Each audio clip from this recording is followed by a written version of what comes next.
Bienvenue sur Ensemble, le podcast de témoignages de couple sans filtre. On parle souvent du début des relations, mais moi, je vais écouter la suite. Les doutes, les crises, les remises en question, mais aussi les joies, les apprentissages, les évolutions. Alors avec Ensemble, on plonge dans l'intimité d'amoureux qui nous racontent leur histoire à deux voix. Ils partagent avec nous les hauts et les bas de leur relation, les clés qui les ont aidés à durer et les leçons tirées de leur vie à deux. Ici, pas de couple goal, pas de recette magique, juste des récits vrais, inspirants et déculpabilisants. Alors rendez-vous chaque lundi pour découvrir un nouveau témoignage. J'ai une question pour vous. Si vous êtes en couple, est-ce que votre partenaire est aussi votre meilleur ami ? Pour Babette et William, la réponse est un grand oui. Ensemble depuis 25 ans, ils se sont rencontrés alors qu'ils avaient 20 ans. En fin d'adolescence, encore étudiants et toujours chez leurs parents, leur lien s'est construit sur une connexion amicale très profonde, faite d'écoute, de respect de l'individualité de l'autre et d'un soutien sans faille dans les rêves et les talents de chacun. 25 ans plus tard, ils sont autant amoureux que meilleurs amis. Ils nous racontent leur histoire, l'histoire d'ados qui deviennent adultes ensemble et qui apprennent à devenir parents un peu plus tôt que prévu. L'histoire d'un couple hyper cash l'un avec l'autre, qui se dit tout, quitte à parfois aller au clash. L'histoire d'un couple qui se donne les moyens d'entretenir la flamme émotionnelle, intellectuelle et sexuelle. L'histoire de deux meilleurs amis qui s'aiment depuis 25 ans. Bonne écoute. C'est la première fois depuis qu'on fait de la création de contenu. On a été interviewés plein de fois.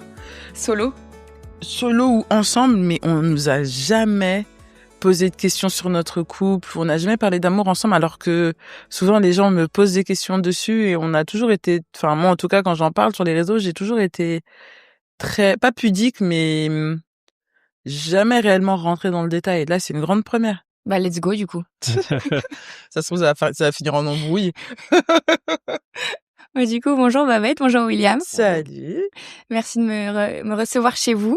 Est-ce que vous pouvez commencer par vous présenter ? Moi, je suis William. Quel âge j'ai ? J'ai un petit 43 ans. Je suis de formation designer produit. Je travaille dans une grande maison de design. C'est piqué art. Ouais. Papa de 3 enfants, Cerise, Salomé et Timothée, qui vient d'arriver. Enfin, ça fait 3 ans. Et de chiens qu'on intègre clairement dans la famille. C'est l'extension. Moi, donc, je m'appelle Babette. J'ai 44 ans. Donc, dans la vie, je suis infirmière libérale, dermoclinicienne, créatrice de contenu, conférencière. Ça fait pompeux comme ça, mais c'est ce que je suis.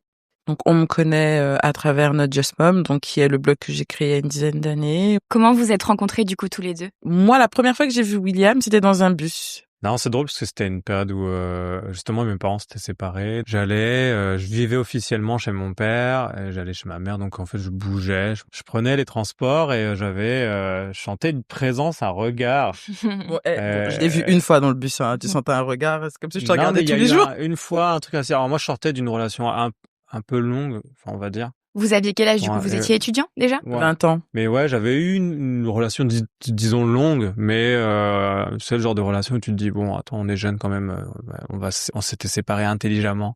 Donc moi, j'étais plutôt en mode focus études, et je croise Babette avec un espèce de truc de regard, de machin. En plus, j'étais dans cette philosophie où je m'étais dit, jamais je sortirai avec quelqu'un de ma ville, je vais à Paris tous les jours, puis d'abord focus études, etc. Et puis en fait... tout ce que je voulais pas, j'en avais parlé à un copain, il m'avait dit non mais attends, si tu la trouves belle ou s'il y a un truc qui t'attire, pourquoi tu t'empêches, pourquoi tu t'infliges à ne plus sortir avec quelqu'un, comme si j'étais le cœur brisé. Donc je suis allé voir Babette, mais avec beaucoup de culot en fait, un peu je m'en fiche. Dans ce fameux bus ?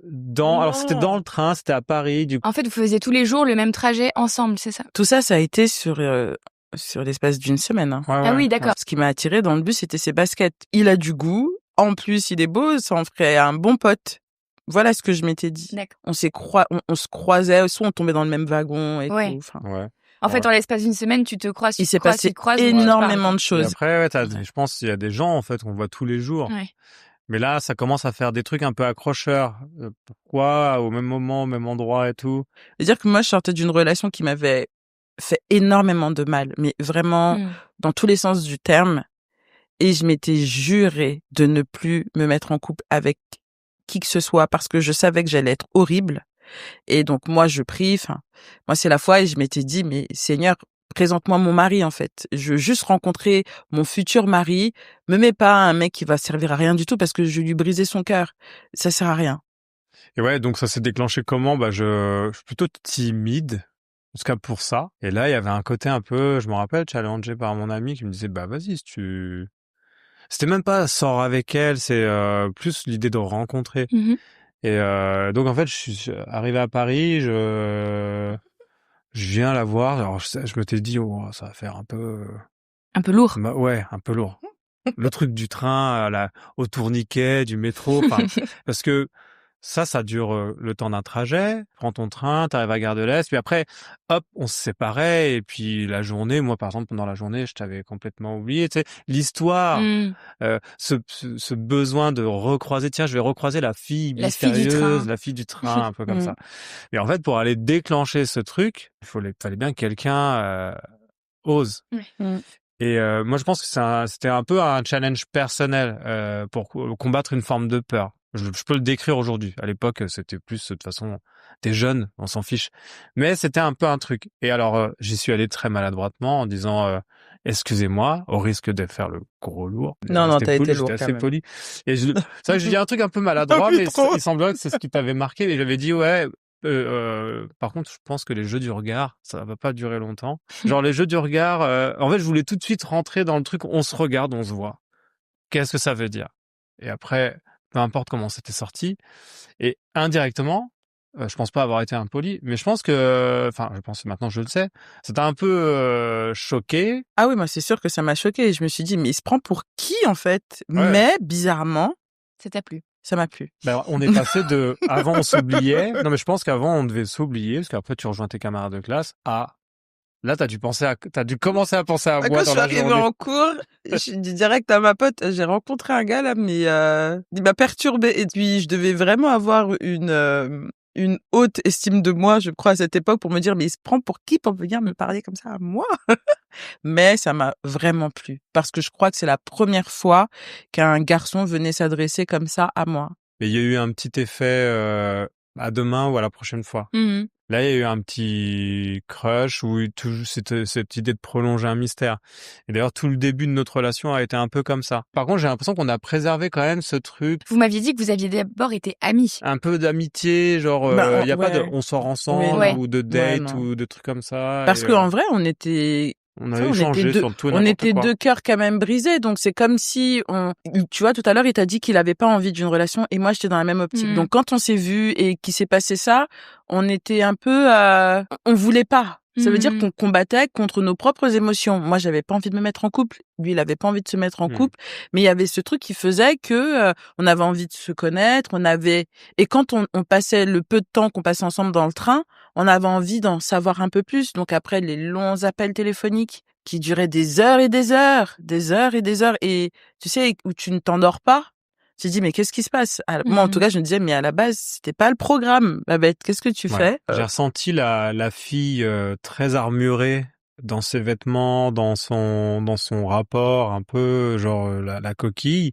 Et j'ai eu le sentiment d'avoir le privilège de rentrer dans cette sphère. Et d'ailleurs, c'était marrant parce que tu me reparles là des noms, des moments de téléphone. Et là, j'avais une autre Babette qui se dévoilait plus. Mhm. Et je pense que t'en avais besoin. Sans le savoir, tu devais exprimer Oui, des sûrement. choses. Et moi, ça m'a donné indirectement un rôle d'écoute. Et c'est pour ça que j'en reviens peut-être à la période avec la séparation de mes parents. Moi, j'en faisais pas un storytelling de ce truc-là, mais je pense que j'avais généré une capacité d'écouter. Et là, ça me semblait utile parce que je pense qu'Avette elle était plus cassée sentimentalement, Mhm. alors que moi j'étais plus cassé c'était plutôt ma vision du mariage qui était cassée. Et c'était pour ça que c'était plus un rapport d'amis. Oui, vous avez connecté en tant qu'amis au début. Enfin, en tout cas, en tant que deux âmes qui se rencontrent, mais il n'y a pas Exactement. forcément de dimension de tendresse, de sexualité ou autre. Non. C'était vraiment juste de Ouais. l'amitié. On Ouais. parlait beaucoup et on se rendait compte, du moins moi je me rendais compte au fil des discussions que l'on avait énormément de points communs. On avait la vision du futur qui correspondait. Ouais, vraiment, Oui, c'était mon âme sœur amicale. C'était mon âme sœur amicale et sans pour autant se dire qu'on était des amis. J'avais l'impression qu'il était différent des autres garçons. Parce qu'à l'époque, on était, je vais pas dire hommes, des garçons. Il avait cette sensibilité. Je pense que je n'avais peut-être jamais vu chez un garçon, peut-être à cause de l'éducation des autres, parce que à l'époque, tu vois, un garçon, sa sensibilité, il faut la cacher, il faut pas la montrer, alors que toi, t'étais quand même assez sensible, tu comprenais ce que je disais, il y avait même pas besoin de beaucoup parler, tu tapais toujours juste. Et puis j'aimais passer du temps avec toi. Et alors, comment ça s'est transformé? Comment vous êtes passé de ces amis à ces amoureux? Aussi, parce que vous n'avez pas enlevé l'amitié, mais vous avez rajouté de l'amour. Ouais. Je pense déjà l'addiction au téléphone, les soirées au téléphone, tu commences un petit peu à commencer certaines phrases avec des et si. Je la trouvais plus audacieuse sur ça. Après, la grosse matérialisation pour moi, elle s'est faite quand un jour on s'était dit quand même qu'il fallait qu'on sorte ensemble. On fait notre cinéma. Je me rappelle, on était allé voir Chouchou.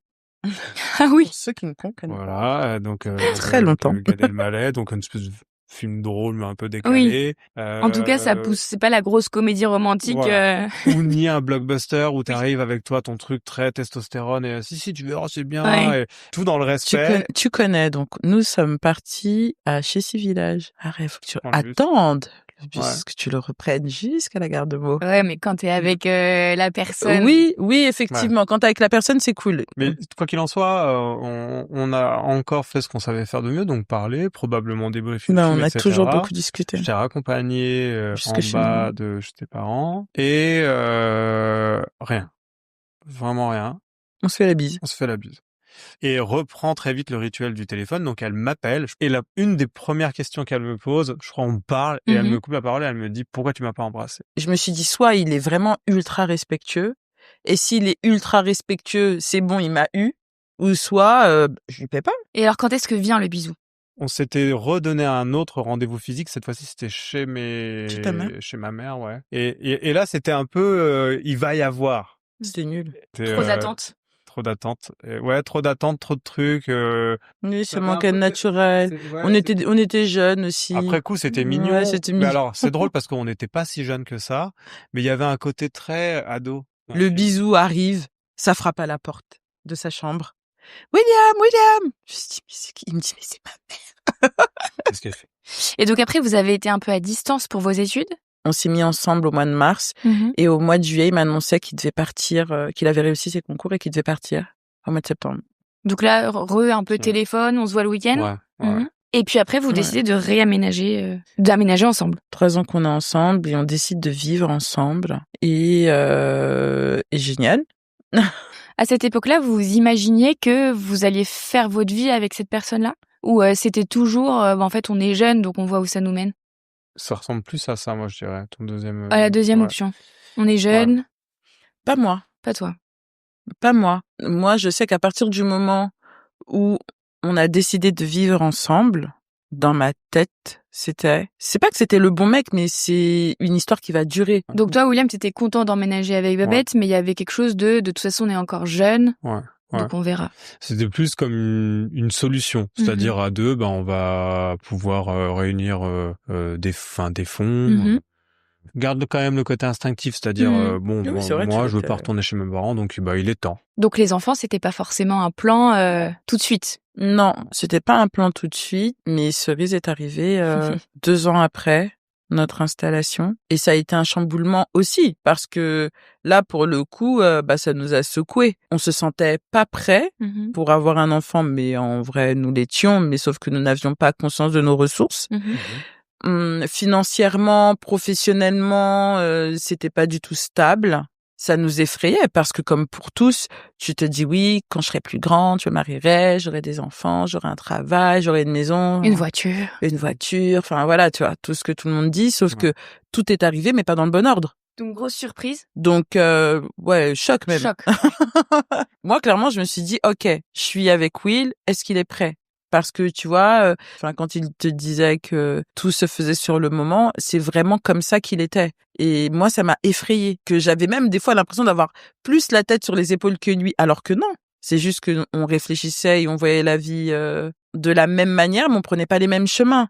Professionnellement, il savait pas encore ce qu'il voulait faire. Toi, dans ton esprit, enfin, t'étais dans une institution, dans l'hôpital, où on te parle de plan. Il y a un projet quand même. Tu sais que tu rentres dans un truc un peu plus public. Tu sais, Tu veux dire la carrière de Babette à l'hôpital? Oui. Je pense que indirectement, toi, ton cerveau, il était, tu t'étais dit, ok, je peux camper, ça.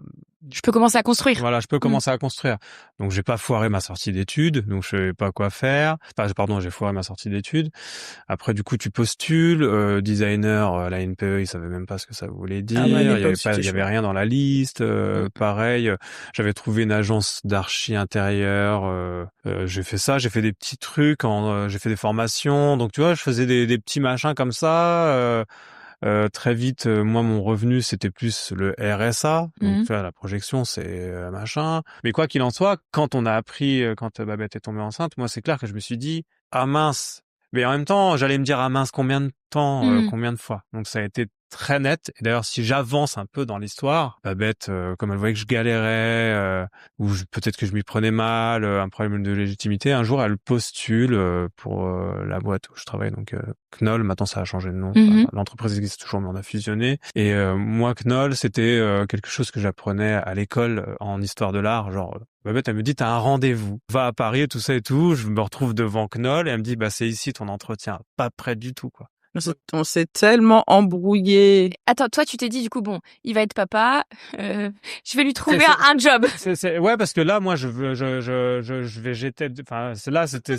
Tu dis? Ben, oui, c'est un peu. Ben, indirectement, oui, parce que, en fait, c'est triste, mais, ouais, Cerise, En t'avais fait, déjà le truc, c'est accouché, que tout ça et tout, mais ça aurait pu empirer, c'est-à-dire s'il y avait pas eu ce coup de force de Babette, j'aurais pu après switcher. Il y a eu vite la mode des papas, genre c'est moi je vais m'occuper de la petite, le papa poule. T'es encore un faux prétexte pour décaler un truc. Genre je me serais même trouvé des discours, genre j'ai mis ma carrière de côté pour paterner. Oui, alors que non. En fait, le truc, c'est que t'avais pris un peu de truc quand même. Tu vois, on avait fait des études, on avait des diplômes, et il fallait travailler dans les diplômes que il fallait qu'on trouve des jobs correspondant aux diplômes que l'on avait validés. Et à l'époque, comme il te dit, le design, produit, mais personne ne connaissait. C'était un mot américain, les magasins, comme tu disais, la NPE, même limite les parents doutaient, tu vois, de la carrière que William pouvait faire dans le design. Alors que moi, depuis le premier jour de ses études, j'ai toujours cru en lui. Je sais pas comment t'expliquer, et je te l'ai toujours dit. C'est-à-dire que même les fois où il doutait, moi je savais, j'ai toujours eu confiance en son talent. Et quand il fallait postuler dans des boîtes, il osait pas, par manque de légitimité peut-être qu'il croyait qu'il était incapable. Et puis à force d'entendre des gens qui te disent ouais mais le design ça sert à rien, c'est nul, c'est de la merde, ben peut-être qu'il il a fini par y croire. Alors que moi je me suis dit ben non, donc j'ai fait une lettre de motivation à ma sauce, un CV à ma sauce, j'ai regardé plein de boîtes et c'est mon côté audacieux. Clairement, j'ai regardé plein de boîtes. Knoll, je connaissais par lui parce qu'il avait une montagne de livres où il y avait toujours Knoll. Donc je me suis dit, ben Knoll, il cherche. On va au meilleur. On va au meilleur, en sachant que pour lui, Knoll, c'était quelque chose qu'il ambitionnait pour sa fin de carrière. Tellement c'était iconique pour lui et inaccessible. Quand il apprend qu'il a rendez-vous chez Knoll, mais ça a été l'une des plus grandes embrouilles que l'on a eues de notre histoire de couple. Bah, une embrouille courte parce que j'avais un quart d'heure de passer mon entretien. Mais en tout cas, une des embrouilles les pires. Tu sais, c'est comme si j'avais gâché sa vie, quoi. C'était amené comme une surprise, un peu comme si elle voulait me faire mon meilleur cadeau d'anniversaire. Mais et toi, tu t'es senti un peu contraint. Un peu contraint. Mais bon. Parce que comment s'est passé mon entretien? Donc, j'avais quand même préparé, je crois que tu m'avais sorti mon portfolio, mon book, voilà. Ou ma clé USB, je me rappelle plus. Je me rappelle plus trop, ça fait loin maintenant. Je passe mon truc, mon manager de l'époque, voit que j'avais plein de petites expériences, donc, de toute façon, ils m'avaient précasté, parce qu'ils avaient retenu la candidature, donc ils avaient peut-être trouvé ça atypique, mais ils voulaient m'entendre. Mais ils avaient joué sur le côté, vous savez pas, vous faites beaucoup de choses, vous savez pas garder votre taf. Tu changeais tout le temps et du coup, tout le temps. Donc je me remets le contexte. Et dans ma méga punchline, pour en venir aux enfants, Ça s'est sorti tout seul. Je leur ai dit, bah, écoutez, je viens d'avoir un enfant là, et maintenant ma vie elle est différente. Maintenant, je vais plus m'engager. Donc, quel que soit le travail ou un truc comme ça, il faut, en gros, il me faut, faut que je mange, quoi, entre guillemets, quoi. Et je sais que ça avait titillé mon manager, maintenant, le connaissant bien et tout ça. C'est un collègue aujourd'hui. Je trouve ça intéressant et c'est peut-être le fait que vous vous êtes rencontrés aussi jeunes et que vous avez grandi ensemble, mais au lieu de dire en fait démerde-toi et trouve un job, il y a eu un peu cette notion d'esprit d'équipe et c'est là où je trouve que c'est intéressant que vous aviez aussi été amis au début et il y a un côté en fait on s'entraide quoi. Et mais c'est l'histoire de notre c'est l'histoire de notre ça fait très frère et sœur en effet. C'est l'histoire de notre histoire. Ouais. Donc du coup on a appris à se soutenir. À soutenir, parce que quand Babette est arrivée avec des idées, j'accélère vraiment le temps, mais quand elle écrivait sur ses journaux intimes et qu'elle me disait j'aimerais bien en faire quelque chose. Parce que notre Just Mom, c'est grâce à lui que c'est né. Il y avait Skyblog, je crois, à l'époque, et elle écrivait comme ça, mais il y avait pas cette notion de publication. Il y a des gens qui ont eu du vrai succès sur Skyblog, et elle écrivait, mais ça ressemblait trop à un journal intime. Et puis après, tu vois, pareil, elle osait pas mettre de l'image. Parce que je disais l'image, je pense maintenant les gens ils sont dans le visuel, les smartphones arrivent, etc. Et moi, je faisais des photos, mais timidement. Et donc, je lui dis, mais prends mes photos, c'est les miennes, c'est les tiennes. Mon blog, au début, c'est toi qui m'aidais à... Parce qu'il avait cette vision créative que je n'avais pas. Bah déjà, c'est toi qui m'as dit, mais Babette, j'en ai marre que t'écrives partout, sur des feuilles, des enveloppes, du papier toilette, parce que j'écrivais tout le temps tout et n'importe quoi. Il dit, crée un blog. Et quand il m'a dit ça, alors que je regardais des blogueuses... Et ça me donnait envie. Où ça émergeait, où c'était très tout populaire. Au début. Et ça me donnait envie. Je sentais que j'avais envie de faire ça, mais je me sentais pas légitime. Et c'est toi qui m'as dit, mais fais-le, fais-le. Et quand il m'a dit, fais-le, c'est comme si ça me donnait... Tu sais, c'était le certifié conforme. OK, il m'a dit de le faire. Donc, comme il a confiance en moi, j'y vais. En tout cas, vos forces, vous les connaissez et vous en faites bénéficier l'autre, quoi. Ouais. C'est pas forcément. Chacun pour soi. Non. En tout cas, lui et moi, non. Ouais. Parce que ça aurait pu générer, à certains moments, peut-être des jalousies. Si t'en as un qui a un peu plus de succès sur un truc. Ouais, parce que vous avez des métiers tous les deux créatifs aujourd'hui. Et finalement, oui, Babette, elle est revenue assez vite dans quelque chose d'assez créatif. Du coup, là, votre rentrée dans la parentalité, toi, tu as ton job, toi, tu es toujours infirmière, Babette. Comment ça se passe? Franchement, heureusement que Cerise est arrivée à cette période-là. Elle serait arrivée à 1 an de notre relation, je ne sais pas si on aurait encore été ensemble. Ouais. Parce que l'arrivée d'un enfant dans un couple, ça chamboule. Enfin, c'est le feu. Nous, Cerise, ça a été le feu. Il a fallu qu'on s'organise en tant que jeune adulte ayant des activités professionnelles, qu'on gère un bébé. Mais là, c'était pas une poupée. Donc, on avait des vraies responsabilités. Il fallait que chacun trouve sa place. Cerise, elle nous a permis, après son arrivée en fracas, là, elle nous a permis d'asseoir les choses, de nous dire OK. On a commencé à jouer aux parents avec Cerise et on a appris au fur et à mesure des années à devenir des parents. Non, au début, on a joué à être des parents. On a fait comme ce qu'on voyait à la télé ou comme ce que l'on voyait avec les gens. Et encore, les gens, nos amis n'avaient pas d'enfants, donc c'était les parents. Vous aviez à peine 25 ans. Moi, je suis tombée enceinte, j'avais 26. D'accord. On n'avait que nos parents en tant que modèle, on n'avait pas d'amis. Moi, j'avais pas envie de montrer à ma mère et à ma belle-mère que je savais pas gérer alors que j'y connaissais que dalle. Et entre vous, quand tu dis que vous n'auriez pas forcément été ensemble ou en tout cas survécu à cette phase au début de la relation, pourquoi? Qu'est-ce qui s'est passé? Parce que des fois, il y avait des disputes liées à la fatigue, des incompréhensions. L'enfant qui pleure dans la nuit, qui se réveille et qui se réveille 50 fois, forcément, nous, on se réveille. T'es fatigué, t'es épuisé. Donc après, un rien peut venir, un rien pouvait faire que l'on se dispute. Et aussi des difficultés financières. Parce que, même si on commençait à travailler avec un enfant, la donne, c'est pas la même chose. C'était fragile financièrement, les nourris, franchement.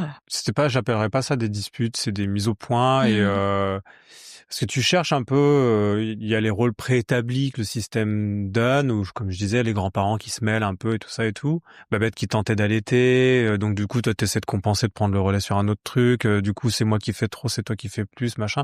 Donc il y a t'essaies de compenser. Ouais. Surtout que moi au début, je me rappelle, j'avais pas trop ma place avec Cerise quand Cerise est née, parce que Babette vraiment portait toujours l'enfant. C'est à cause de toi, moi j'en fais plus, j'en fais moins. Et je sais qu'on a toujours un peu, c'est là où on a commencé à installer peut-être le schéma de dialogue qu'on avait avant, mais maintenant au profit de notre famille. Mais essayer de trouver quand même à la recherche de solutions. Et donc même quand il y a eu des problèmes financiers, enfin, des difficultés pour acheter des couches ou des trucs comme ça, t'as pas envie d'embêter déjà tes amis qui eux ont comme projet d'aller boire un coup ou d'aller tester un autre restaurant. Toi, du coup, t'es un peu discret, tu veux pas faire de la peine, mais grâce à ça aussi, on a découvert des astuces. Enfin, on a toujours travaillé un peu en équipe et on a été assez créatifs dans cette espèce de survie. C'est à la recherche de solutions. J'ai l'impression que ça nous a solidifié. Oui, ça nous a solidifié. Cerise, elle est arrivée et on a appris, comme j'ai dit tout à l'heure, on a appris à devenir des parents. C'est-à-dire quand on a passé la phase où on jouait aux parents là et qu'on a appris, on s'est rendu compte que pour que notre famille tienne, il fallait que notre couple soit solide. Et grâce à William, parce que moi, comme il te disait, j'étais vraiment en mode mère poule, il a réussi à me sortir de ma maternité en me disant, ma cocotte, ok, t'es la maman de Cerise, mais t'es aussi ma chérie, donc il faut aussi qu'on passe du temps ensemble, sans pour autant qu'on passe du temps tous les trois. Et le fait qu'il ait réussi à faire ça, déjà, quand on revenait avec Cerise, on était d'autant plus heureux, mais surtout, on a continué à entretenir cette flamme, parce que si on avait perdu cette flamme, on serait plus les amis et le couple que l'on est. Concrètement, ça se matérialisait comment? On bookait un séjour de 2-3 jours ailleurs. On laissait la petite aux grands-parents et on partait. Donc la première fois, mon cœur il s'est déchiré en 80 millions de morceaux. J'ai cru que j'allais mourir. Les premières heures, c'était horrible, même la première journée, mais le soir même, en sachant que Cerise, ça allait, et le lendemain, pareil, mon séjour s'est très bien passé. C'est peut-être, sans le savoir, déjà là, ça a créé chez toi ce besoin aussi de penser à un moment qu'à soi. Et c'est là où c'est devenu on s'était dit, dans notre budget, on va essayer d'intégrer des évasions. Et donc, ça peut pas toujours être un voyage. Mais très vite, on allait dîner aussi. On passait du temps ensemble. Ouais, tous les deux. Quand on sentait que ça allait exploser, on passait du temps ensemble. Et vous avez gardé ça avec les autres enfants après? On a continué. Ouais. Franchement, on a continué. Quand Salomé est arrivée. Donc votre deuxième fille? Ouais, quand Salomé est arrivée, Salomé avait 1 an. Cerise 5 ou 6, on est parti à New York 12 jours sans nos enfants, tu vois. Donc et c'était génial, on les appelait tout le temps, donc je te parle pas du forfait téléphonique, mais c'était vraiment chouette parce que ça nous a permis de vivre notre vie de couple, nos vies individuelles. Ça a développé notre créativité parce que New York pour le coup c'est juste incroyable. Et quelquefois on part mais en fait on n'a rien à se dire. Comment vous faisiez en sorte qu'on ait toujours quelque chose à se dire? Ouais, en fait. Cette flamme, c'est pas l'endroit où on va, j'imagine, qui est important. Ouais. C'est en fait la connexion qu'on a entre nous. Et comment... Je pense qu'on a toujours eu quelque chose à se dire avec William, et quand bien même les fois où on n'avait rien à se dire, la communication, elle n'est pas que verbale. Hein. William et moi, on n'a pas peur des silences. Rien que de savoir que la présence, que l'autre est là, c'est déjà rassurant. Tu sais, c'est encore une fois nos côtés solitaires. On n'a pas besoin de se parler 24/24. Alors, quand on doit bavarder, on bavarde. Hein. Quand on se réveille, des fois, on peut se réveiller à 3 heures du matin. Tu dors? Non, on parle jusqu'à des 5 heures du matin. 6 heures, le réveil, il sonne, on est mort. Mais nos parents et toutes les personnes qui nous connaissent te diront, Babette et William sont un couple qui communique énormément. C'est vrai, toujours, que ce soit par message, on se dit les choses, qu'elles fâchent ou pas, que ce soit difficile ou pas. Vous m'avez dit que vous étiez très cash entre vous. Très cash, ouais. Ça, c'est depuis le début. Très vite, si on a une émotion, un ressenti, évidemment, c'est pas cash, brut. Il y a un peu de réflexion avant, mais on en parle et en fait, j'ai remarqué que derrière, on se découvrait à nouveau. Il y avait toujours des solutions. Après, avec le temps, tu te connais un peu plus, donc tu réutilises t'as des tips. Moi, je sais que c'est quelque chose que je force aussi, peut-être plus que Babette, mais encore une fois, je peux aussi dire suite au divorce de mes parents, ou peut-être qu'ils se sont perdus quand ils pouvaient plus communiquer, quand ils arrivaient plus à exprimer leur peur, leurs trucs, leur peut-être leurs rêves. Ils étaient perdus dans le travail, dans les travaux d'une maison, et peut-être qu'ils avaient oublié de communiquer ou de se dire des vérités.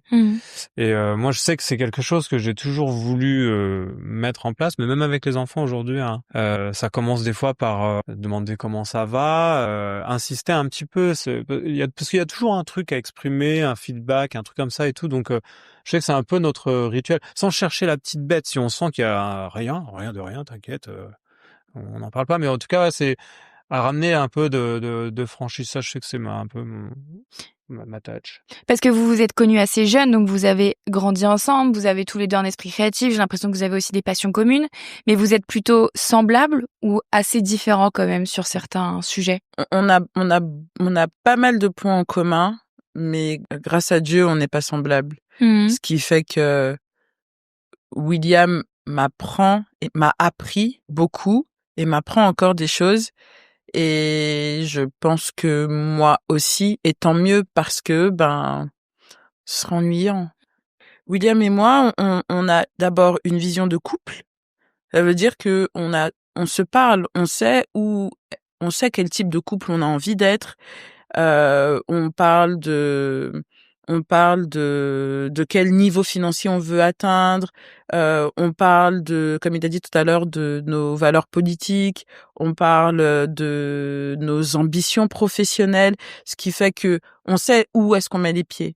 Et c'est pareil pour la famille. Pour la famille que l'on bâtit, on a aussi une vision. Euh, on sait potentiellement le nombre d'enfants qu'on a envie d'avoir. On sait comment on veut élever nos enfants parce qu'on en a parlé. Sur certains points, on n'a peut-être pas été d'accord, mais on a réussi à, à se recalibrer pour que, OK, on va faire les choses comme ci, comme ça. Tout à l'heure, je te disais que je suis quelqu'un qui a été élevé dans la foi. William, il a été baptisé, mais la foi, elle est arrivée dans sa vie. Donc, il a fait aussi son cheminement. Aujourd'hui, on est au même niveau. Tu vois, je pense que vraiment, il est nécessaire et important pour un couple d'aborder tous ces sujets. Pour ne pas se retrouver confronté à un mur, mais tu m'avais pas dit ça, oui, mais pourtant c'est mes rêves. En fait, il est important de parler de tout, même si ça peut piquer, ça peut bousculer, mais au moins, ton +1, c'est que ce que tu dis aujourd'hui, c'est pas une lubie parce qu'il y a quelques années, tu l'avais déjà abordé. Ça que souvent, c'est ce qu'on dit, on a une vision de couple, on a une vision de famille, on a aussi nos visions individuelles. Moi, j'ai l'impression même que des fois, on cultive un peu notre différence aussi. J'ai l'impression que c'est devenu un peu notre signature parce que déjà, on n'a pas la même couleur. Il y a eu des sujets sur la différence culturelle ou des choses comme même si Babette est née en France, donc finalement. Mais il y a on a compris très vite. Déjà la différence de sexe aussi. On a très vite compris que bien travailler sur ce qui fait qu'on chacun est un être original, donner une force en tout cas dans notre team. Et alors, je veux pas faire peur en parlant d'équipe, de travail, de team et tout ça, mais c'est quand même un peu ça parce que c'est. Pour moi, la famille, le couple, c'est une entreprise. Je sais qu'on travaille quand même notre singularité quand même. Et à la fin, on va avoir. C'est en ça qu'on va se ressembler. Et là, toi, tu vois le décor, mais il est un peu composé de tons chauds, de bois, de trucs un peu métalliques. Il y a un peu comme ça de technologie, mais de trucs un peu héritage. C'est un peu ça. Donc, et tout est boosté en plus. C'est pas tout est lissé. Donc on joue sur ce côté un peu comme ça, pas alternatif, mais qui fait que ça passe bien. Par exemple, on a très vite assumé notre couple mixte, noir et blanc, sans dire ouais moi avec ma femme d'origine congolaise, sans faire un storytelling. Non, mais c'est intéressant la métaphore avec l'entreprise, de dire en fait on n'a pas besoin d'être dans une entreprise, il faut pas du tout les mêmes profils, sinon ça marche pas et ça n'apporte aucune valeur. Et là c'est pareil, c'est en fait on est différents, mais comment chacun va apporter sa valeur ajoutée pour faire fonctionner cette famille et ce couple.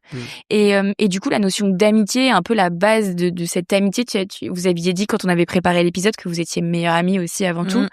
Comment ça vient, en quoi pour vous c'est hyper important ce truc-là et comment vous le cultivez aussi? Ça dépend de la genèse de notre histoire, c'est parce que dès le début, quand on s'est rencontrés, on s'est livrés l'un à l'autre sans filtre. C'est mon meilleur ami. Quand j'ai quelque chose, une victoire, la première personne que je veux appeler, c'est lui. Quand j'ai une peur, j'ai une défaite, un problème ou une crise de larmes, j'ai même pas besoin, en vrai, même de dire « je suis pas bien ». Il va l'entendre. Même si je lui dis « oui, ça va », il va dire « non ». Qu'est-ce qui se passe? À mon regard, à ma gestuelle. Et moi, c'est la même chose avec lui. On a développé ça, je sais pas comment. Et oui, William, c'est mon meilleur ami. Le jour où on s'est mariés, je savais que je me mariais avec mon meilleur ami. Je n'avais pas peur parce que je savais où je mettais les pieds. Et vous êtes tous les deux très entreprenants, vous avez plein de projets. Comment vous faites aussi pour à la fois rester une famille hyper soudée, vous avez l'air de passer énormément de temps en famille, en couple, etc. Et à la fois vivre aussi vos propres vies? On s'est toujours autorisé à garder cette part d'autonomie, d'individualité. Le fait que je ne l'étouffe pas et qu'il ne m'étouffe pas, ça nous donne naturellement envie d'être pas trop loin ou à côté, ou quand l'un ou l'autre a besoin de l'un ou l'autre abandonne ce qu'il fait et va aider l'autre. Il y a des projets que l'autre fait, ou des passions, des hobbies, je sais pas, des lectures qui vous parlent pas du tout? Oui, moi, par exemple, il dessine énormément. J'adore le voir dessiner, mais je sais même pas dessiner une mouche. Même si je vais tenter de lui raconter, là, je voudrais faire une série, là. Une série de graphisme, tu vois, je me remets un peu plus à dessiner, tout ça.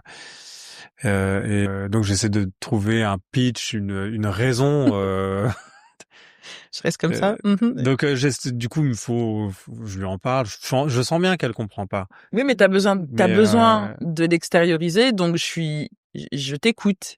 Ouais, et s'il y a des trucs que je comprends pas, je te pose la question, mais je vais pas ne pas montrer de l'intérêt, parce que s'il en parle, c'est qu'il a besoin. Ouais, voilà, c'est ça. Et du coup, je dis pas qu'elle fait office d'intelligence artificielle, c'est-à-dire elle va écouter. ChatGPT va mettre. Elle va me reprendre, elle va reprendre une partie de mes mots en me disant avec un ton sympa. Mais c'est peut-être ça aussi, en fait, un couple aussi, parce que combien de fois je l'ai fait. C'est-à-dire, c'est une façon un peu d'enregistrer l'information. Peut-être qu'à l'instant T, elle va pas du tout me solutionner. Après, moi, je sais que c'est bien aussi que je la fasse parler, parce qu'on le fait aussi au travail, ou même parler avec les enfants. Parce que des fois, c'est en verbalisant un peu que tu trouves, toi, ton petit déclic, où elle va dire un truc qui n'a rien à voir, et me dire, ah bah oui, en fait, c'est ça. Donc, c'est là où c'est important, même pour du coup plein d'autres sujets, les finances et les travaux, les machins, ou la vie de famille et tout. Mais voilà, mais c'est clair que oui, par exemple, ça, c'est des moments où je me dis, putain, je suis tout seul.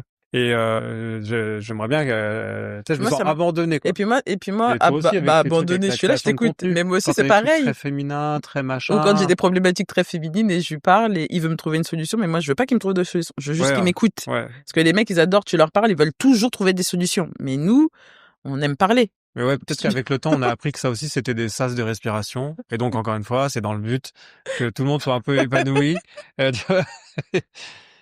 Mais c'est intéressant. Mais c'est vrai que ouais, quand t'as eu ces grosses vagues, création de contenu et tout ça, c'est quand même un univers. Moi, des fois, j'ai eu peur. Je me suis dit, wow, mais c'est quoi le but derrière? Est-ce que c'est juste pour la célébrité, les paillettes, parce qu'on voit toujours les.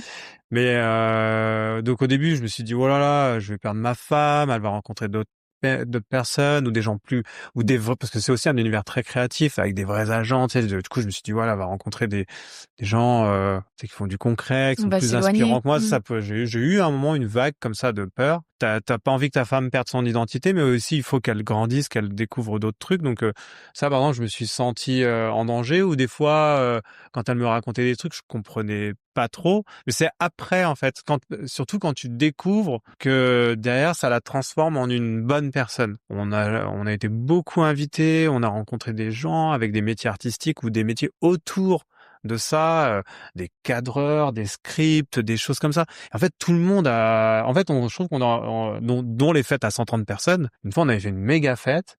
Et il y avait que des gens avec des métiers hyper inspirants. Et là, j'étais fier parce que je voulais inviter nos amis d'origine, parce que j'avais envie qu'ils rencontrent ces gens du même âge ou de tout âge, mais qui ont des métiers pas forcément plus rémunérateurs, mais des gens qui ont que tout le monde en fait peut bien s'unir. Et ça, je peux vraiment dire merci à Babette pour ça, parce qu'au début j'avais peur. Je m'étais dit elle va partir dans un truc superficiel.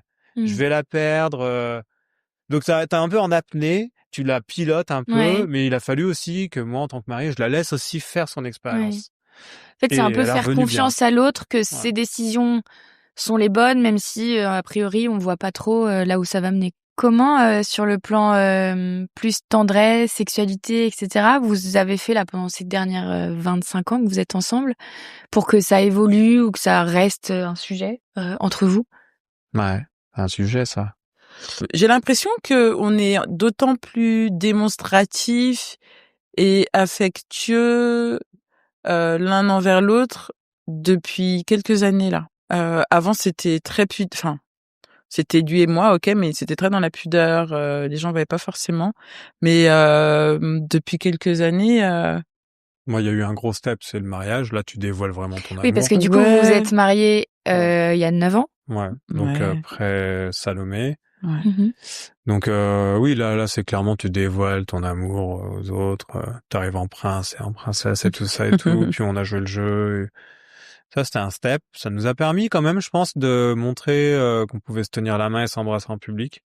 C'était pas un truc que vous faisiez Non, avant? pas Non. trop. Je pense quand on recevait les amis, ils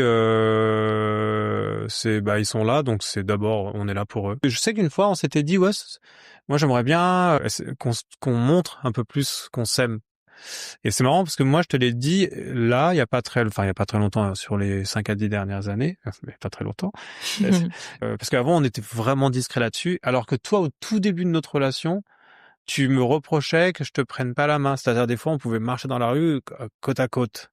Du coup, au tout début, on a appris à s'aimer sans contact. Sauf après, dans la partie très intime, où là, ça va bien. Mais enfin, je préfère donner ce détail quand même. Ça va et tout ça, sinon on serait pas là. Et mais après, ouais, dans la partie là, sur les dernières années, c'est comme si se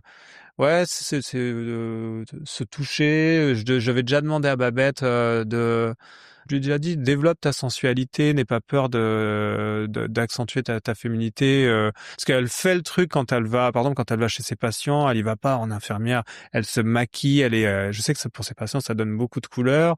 Quand elle va dans des événements, c'est aussi une cape.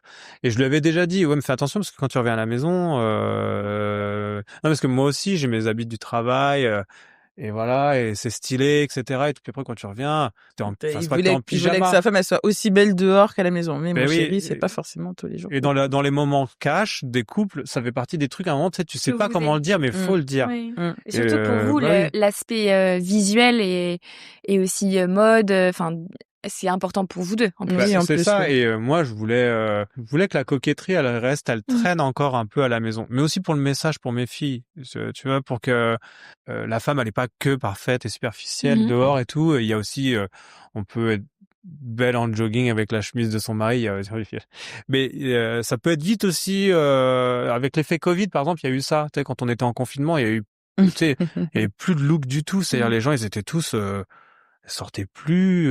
Bon, toi, Babette, tu sortais, mais moi, je sais que par exemple, je m'étais dit, je m'habille tous les jours. En plus, après, il y a eu la vague télétravail et tout ça, et je m'étais dit, non, faut que, mais même pas que pour mes collègues en visio, mais aussi pour pour moi. marquer un temps de travail. Et puis même C'est pour bien nous le plaire pyjama, aussi. mais pour plaire aussi, ouais. Plaire. Et ça, par exemple, ça fait partie du genre de clash. Moi, c'est une conversation que j'ai voulu mener. Et puis, en plus, encore une fois, dans mon argumentaire, je disais, ouais, si tu maîtrises ta féminité, mais même à la maison, ta sensualité, dans ton travail de transmission pour Not Just Mom et Bonjour Madame, c'est aussi un message quand même aussi à dire aux femmes, etc. Faut pas garder comme ça toujours le cap, mais faut pas aussi s'oublier. Donc moi j'avais déjà réclamé ce truc-là. Et donc dans ce truc à réclamer, du coup grâce à ça, Mais moi, il a fallu que ça fasse aussi le cheminement. Ouais, bah oui, mais Parce ça faut que le temps. Mais même moi. parce que tu me réclamais ça, d'accord, on en parlait beaucoup, mais enfin, on reste des nettes. Il y a des fois où t'as juste pas envie. T'as envie d'être en peignoir, grosses chaussettes. Ouais. Non, mais j'ai des exemples. T'as pas envie d'être en Dallas dans ta baraque, tu vois. Non, mais j'ai des exemples où quand on était avec des amis, à un moment, je m'étais dit, pour faire comprendre, faire passer le message de ce que je cherche à dire de manière plus large, c'était, je vais aller, pendant que Babette, je sais pas, elle range un truc, parce que quand tu reçois, tu fais un peu en même temps, tu ranges, tu machin. Je vais aller la voir et la toucher ou l'embrasser, un peu au public. Et en fait, c'est drôle, elle s'est vite rendue compte, même moi, le power que ça envoyait aux autres. Tu sais, ce truc d'amour. Mais c'est même pas aux autres, en fait, c'est d'abord à moi. Ouais, mais parce que ça me renvoyait à moi. Après, ça rebondit, ça revient à toi. Oui, ça rebondit parce que après, tu vois que les autres osent. Ouais. Tu vois que d'autres après osent. Mais d'abord, avant les autres, en vrai, c'était à moi. Je me suis rendu compte. Quand les fois où tu l'as fait, je me suis dit, mais en fait, je pense que j'en avais besoin. Ouais, mais des fois, t'es dans ton truc, et quand tu reçois un bisou ou un câlin, ou Tu vois, tout de Ouais, suite, ça pour moi, t'incarnes au-delà que ceux qui invitent ou qui sont invités, et tu parles de ton travail, tu parles de tes enfants, tu parles de ton truc, mais on est aussi invité en tant que couple, et du coup, ouais, ça décomplexe un peu aussi toute l'assemblée. Mm. Et puis même nous derrière, et puis c'est un prélude après quand toi tu rentres à la maison et t'as un retour à une vraie intimité, c'est-à-dire c'est une façon de faire passer un message. Parce que sinon après oui tu reviens d'une soirée, tu rentres puis tu dors puis reparti pour le lendemain. Un couple c'est aussi quelque chose comme ça qui s'entretient. Oui, non, mais c'est sûr, parce que la sexualité, c'est quand même un sujet très important, hein, Ouais. dans un couple, entretenir. Et je dirais même pas un truc très important, je dis c'est un combat. C'est un combat, la sexualité, parce que les envies des uns ne sont pas forcément les envies des autres. On n'a pas les envies au même moment. Il faut faire comprendre, en tant que femme, en tout cas, des fois, il faut faire comprendre à l'autre que c'est pas parce que j'ai pas envie de coucher avec toi que ça veut dire que je ne t'aime pas. Il faut que l'autre comprenne que c'est pas parce que on lui dit non que ça veut dire qu'il ne nous attire pas. Enfin, c'est des discussions qui peuvent des fois être très très compliquées. Donc nous de notre côté, écoute, ça se passe bien avec ses hauts, avec ses bas. Il y a une sorte de pression avec les stats nationales de dire Ouais, les ouais, couples, ouais. ils couchent ensemble 1 ou 2 fois par Ouais. semaine, Ouais, machin. bah les stats, moi encore plus du haut de ma quarantaine là, je m'en fiche royal. Vraiment, je pense que le couple doit savoir discuter et faire en fonction de sa norme à lui et non pas en fonction de la norme des normes de la société ou des normes statistiques. Parce que clairement, on prend un planning et on fait des croix, quoi. Ouais. Lundi, jeudi, vendredi, de 14h à 18h, enfin, de 14h à 14h30. Ouais, mais C'est large. moi, tu vois, j'ai un exemple, mais dans le côté cash aussi, j'ai remarqué que, tu sais, des fois, il y a des moments où il peut ne plus rien se passer. Parce que trop focus sur le travail, trop focus sur les enfants, trop focus avec ton corps, période, tout ça. Des fois aussi, un couple, avec le temps, il sait plus faire ce fameux braquage sexuel, je sais pas comment dire, mais et à un moment, moi, pareil, je me suis dit, il fallait que ce soit un peu mon rôle, parce que je sais pas si c'est le cas pour toutes les femmes, mais je sais que Babette, elle aime bien aussi les hommes qui prennent un peu un lead comme ça. Et, Alors, j'aime pas les hommes. J'aime que mon homme. ouais. Et Non, mais parce même que à les travers hommes. aussi ce que tu as. Ouais, mais ça, je sais que si on va regarder un film et que tu vas voir ça, ça peut te toucher. Alors, je parle pas d'un truc parce que là maintenant dans la maison il y a du monde, mais c'est des choses quand t'es plus jeune et qu'il y a personne dans l'appartement, ça peut être un peu de tout et n'importe où et à n'importe quelle heure. Et ça se gomme avec le temps. Parce que tu as des stress, t'as des trucs comme ça, puis bon, ça marche pas bien, tu cumules des choses. Et pour moi, je pense que après feedback, tu vois, quand t'as fait un truc un peu plus moins calculé, un peu plus primaire, un peu plus couple d'antan, de temps en temps, ça choque un peu et ça fait du bien, ça remet un petit coup de j'existe. J'ai remarqué quand même, des fois, il faut un peu, genre, provoquer le truc, parce que si tu cherches le moment idéal, quand t'arrives ce fameux moment idéal, alors pour certains, ça va être louer une chambre d'hôtel, mais en fait, il va rien se passer et ça va générer une grosse déception. Ça, j'ai Retrouver de remarqué la que ça fonctionne. spontanéité, en fait. Oui. Ouais. Ça, c'est un truc, je pense, qu'on doit muscler quand même avec un couple, avec le temps, avec l'âge. Ce sujet-là, ça s'essouffle. C'est-à-dire, je suis amoureux, je suis bien, on gagne bien notre vie, on fait ça, on achète tout ce qu'on veut, nos enfants sont grands et tout. Il n'y a pas de mais exprimé, mais il y a un mais dans cette catégorie-là qui est pas vraiment exprimé, mais tu sens qu'il y a ce côté, la flamme sexuelle ou sentimentale. Alors je dis pas qu'après tu vas emballer ta nana, mais c'est vrai que c'est quelque chose que tu fais plus. Alors après t'as moins envie de le faire, mais c'est quand même aussi un symbole, un acte physique fort d'amour. Il y a pas que les toucher, les mots, ou ça pourrait être ça. Ou alors par exemple t'as des gens qui savent plus écrire. Nous, on s'écrivait beaucoup quand on était plus S'écrire des jeunes. lettres. C'est des trucs un peu Énormément comme de lettres. des braquages. Moi je sais que des fois je me dis allez je sens que la Babette c'est un peu chaud en ce moment. À un moment, tu sens que en pleine journée, tu te dis, je vais lui envoyer ça, je sais pas à quelle heure elle va le lire, et je vais lui écrire un truc, soit une humeur à moi, une envie où je te vois comme ça, où j'ai envie de toi comme ça, ou des mots qu'elle aimerait vraiment entendre, des mots plutôt de mindset, etc. Et ça, c'est un peu comme ce moment volé sexuel ou le bisou. Je sais que des fois, dans l'amour, c'est bien d'avoir un peu un espèce d'imprévu comme ça, qu'on sait plus faire avec le temps. Tu casses le rythme. Tu casses le rythme, ouais. Et parce que sinon, tu peux vraiment te dire merde, j'ai zappé. Et si tu prends le témoignage de certains divorces, mais des fois il y en a ils savent pas trop expliquer pourquoi. Et c'est peut-être parce qu'il y avait plus La le flamme. machin, la flamme. Où on est tellement devenus des parents que quand on s'est retrouvés seuls, parce qu'il y a quand même pas mal de personnes qui divorcent après que leurs enfants soient partis du foyer aussi.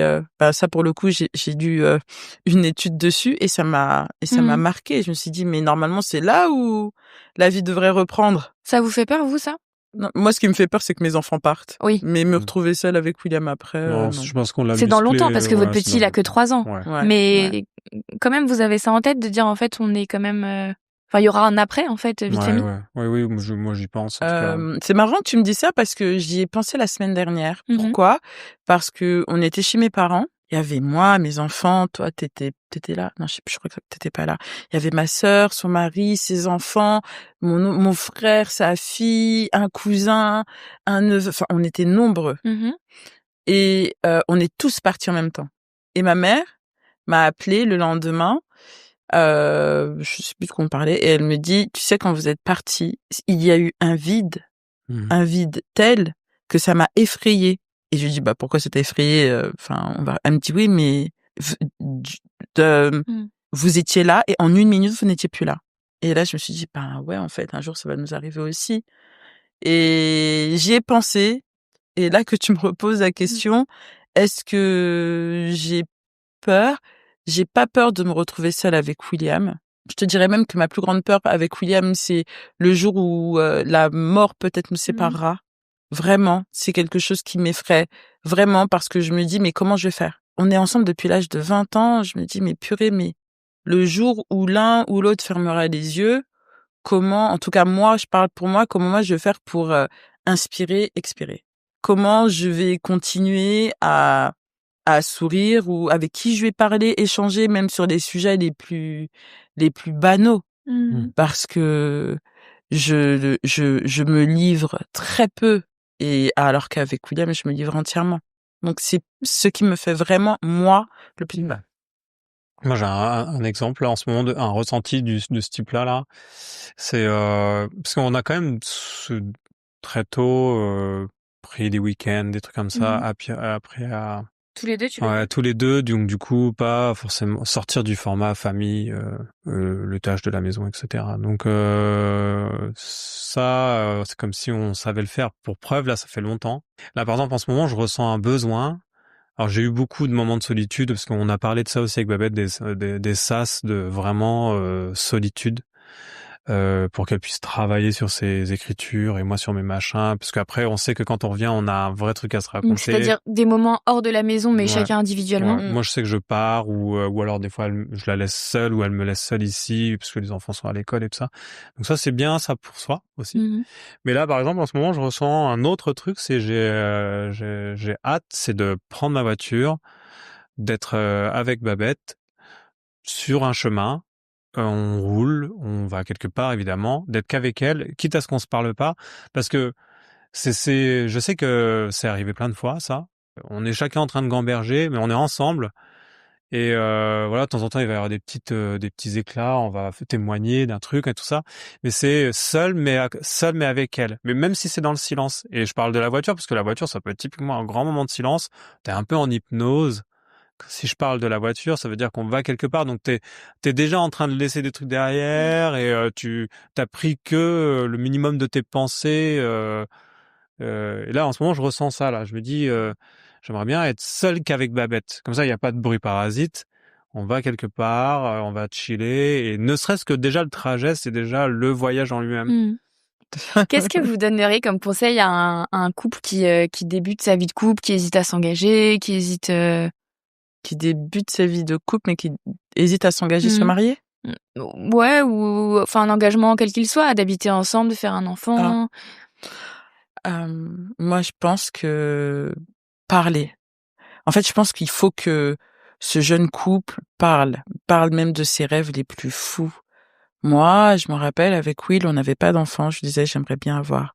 Plus tard, je me vois avec 3 enfants, 2 garçons, une fille, un chien, je veux vivre à la campagne, je veux travailler en tant qu'infirmière libérale, je veux gagner tant d'argent, je veux être avec un mari comme ci, comme ça. Alors, il y avait rien, j'avais les poches même pas vides, elles étaient trouées.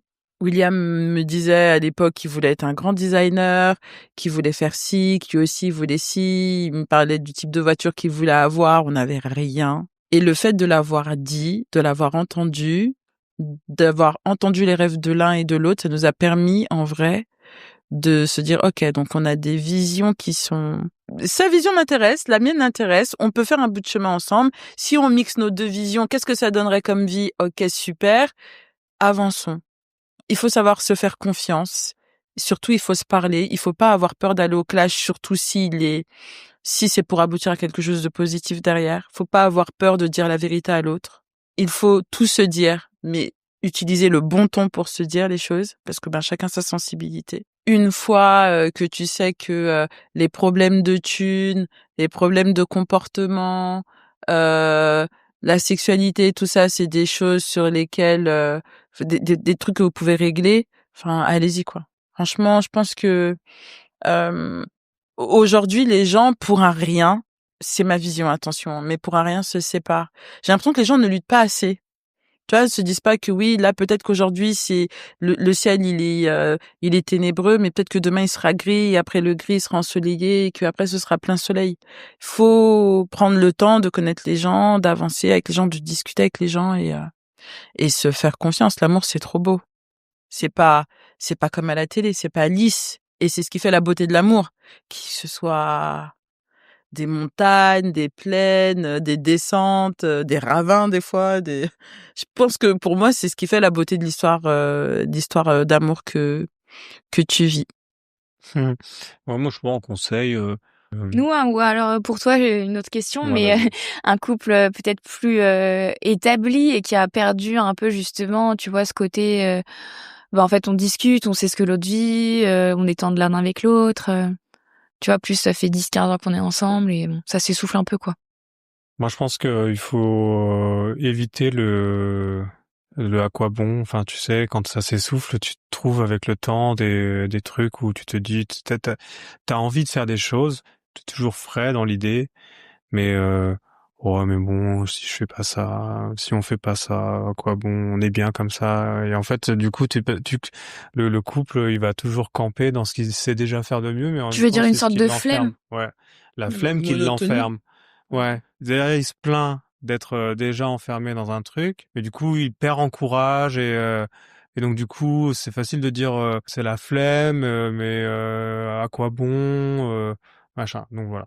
Et peut-être aussi éviter quand t'as un truc en tête, par exemple si Babette elle m'annonce un nouveau projet, un truc comme ça, les et si, ah ouais non mais attends et si, c'est faire trop de prévisions, trop de trucs, se faire peur. J'ai remarqué que quel que soit l'âge, parce que souvent on se dit ouais bon on a toute la jeunesse, on peut faire plein de trucs, je me casserai la gueule, je m'en remettrai.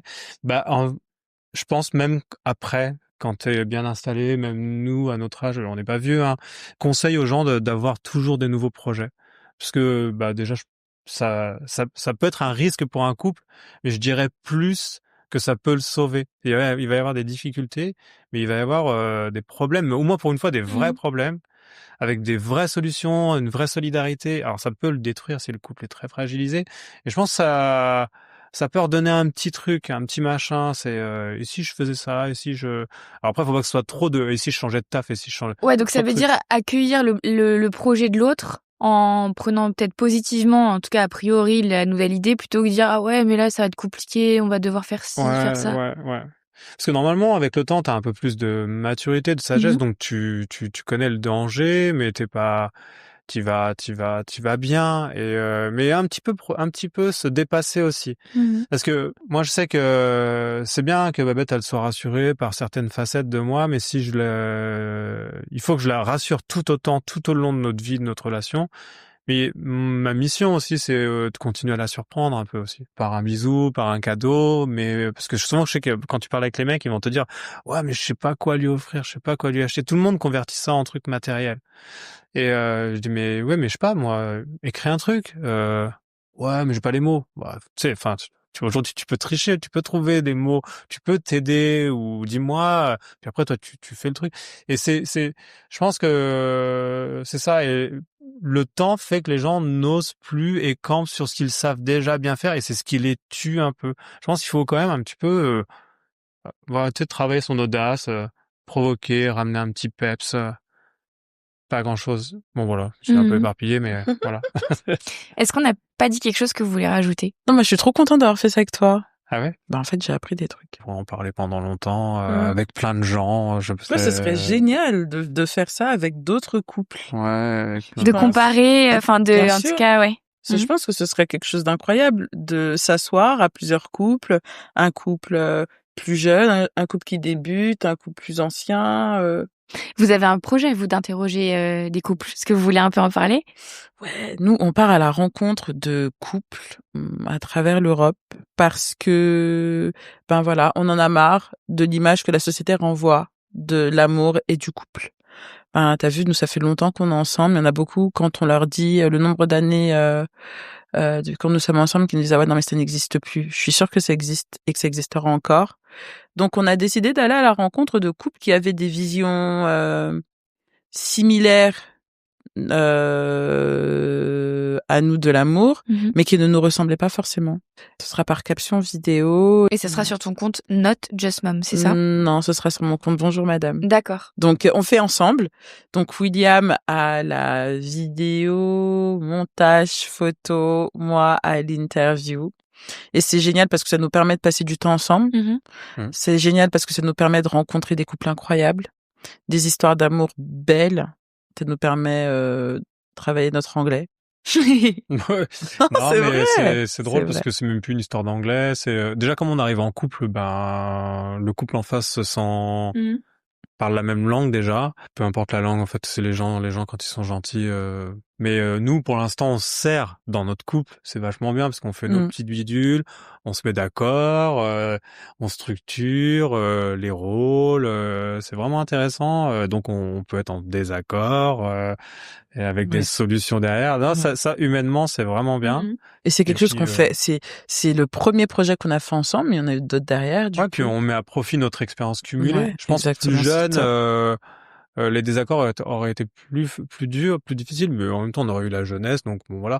Mais là c'est chacun y met de son type, c'est tout ça et c'est vraiment vraiment cool. Et pareil, moi j'aime bien cette idée on a fait notre truc et quand on le raconte à nos enfants, je vois que ça brille aussi dans les yeux de nos filles qui sont plus grandes.